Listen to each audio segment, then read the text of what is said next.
I'm Lucas.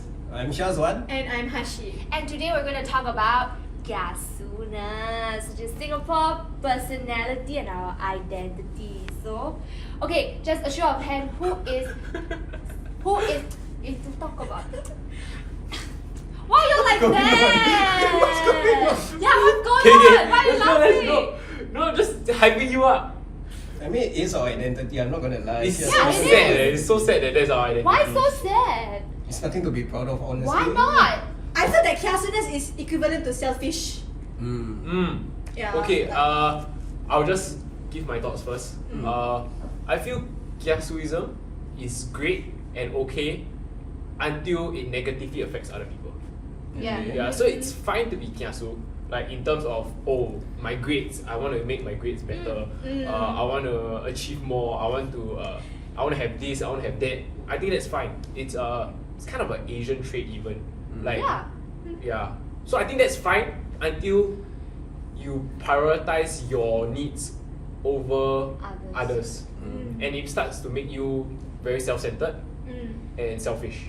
So if I am an auntie that decided to watch the news and then suddenly some country decided to reduce the amount of livestock, should I as an auntie do something about it or just chill? If you watch the previous episodes, Syazwan has a very weird relationship with aunties, especially on the bus. Or like at food court That one is a also. makcik. And he'll start crying about aunties, guys. Don't talk about aunties, no aunties. What do you feel? I think it depends on the things. Like, for me, I'm not that kiasu. Like, because I know Singapore is very rich. They can do anything. Like, Singapore is very rich. You can do anything. Like, for example, now the chicken is going to Malaysia is going to stop exporting chickens, right? But I believe that Singapore will find other alternatives. Already You found will it. find it really? Yeah. in the warehouse. So for me, like personally, I'm not scared. I'm not that auntie that will go to the NTUC buy chicken or what. No. But you see, because the government is kiasu, that's why they actually kept these stocks. That's why we are not. But then We are not having. Yeah, this that's why I said that's why Kiasuism is great. Exactly. It's great until it negatively affects everybody else. like the COVID lah, the auntie go and snatch all the tissues to wipe their ass, and then that's very selfish. Honestly, I really feel it's a certain generation of people.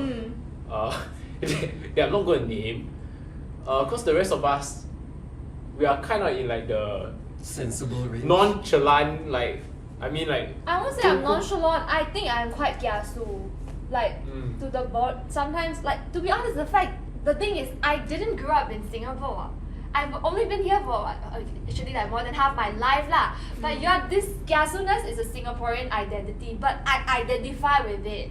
So I don't know if it stems from living in Singapore, but I've always been kiasu in my life. So like you say, it's an Asian trait. It's an Asian trait. Right? Because I am kiasu when I travel. Oh my god, When I travel, I always will double up on everything. that Because is how I I always think, if I'm overseas, I don't want to. Okay, I have this saying: it's better to have and not need than to need and not have. And that's how I know that I'm very kiasu, because I went overseas and then all my kiasu-ness came out. I need to be at the head of the queue. Like why are you cutting my queue? I need to queue up. I need to do reservation. Now damn kiasu-ness. Everybody was just chilling. I was and then at Paris I was just dashing through from one attraction to the other just so that I can make it to all in my itinerary. Okay, so yeah. They said Kiasuism is an Asian trait, but is it a Malay trait? Do you think Malays are Kiasu?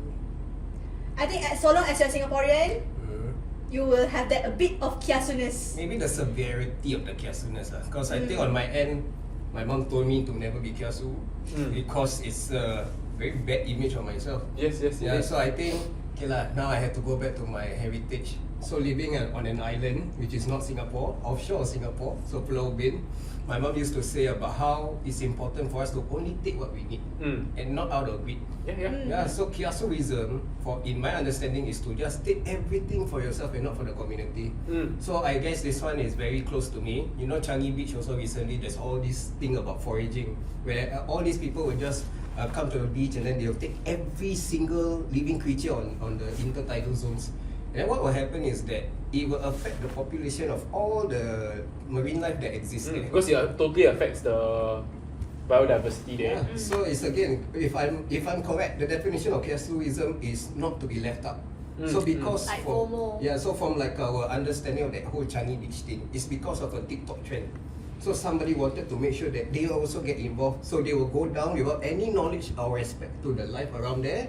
Just pick up your bucket, just pick up your tongs, and just collect every single thing. Starfish, sea cucumber, sea anemones. All these things will be just picked up. Guys, you can't and eat then starfish, guys. That's the thing. So people will always say that this is what foraging is. Foraging is not like that. Foraging, most important thing is for you to eat.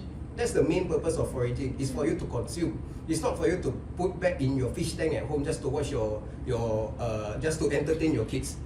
You're technically killing the life somehow. So in that aspect, Kiasu-ism or the fear of missing out on certain trends is just nonsense.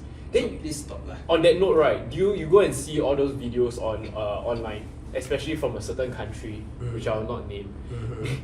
They will have like something happens, right? Something bad happens, right? And you see like all of them will jump onto the thing, right? And they are all just snatching it. Like let's say just an example, like a truck loaded with stuff got into a car accident.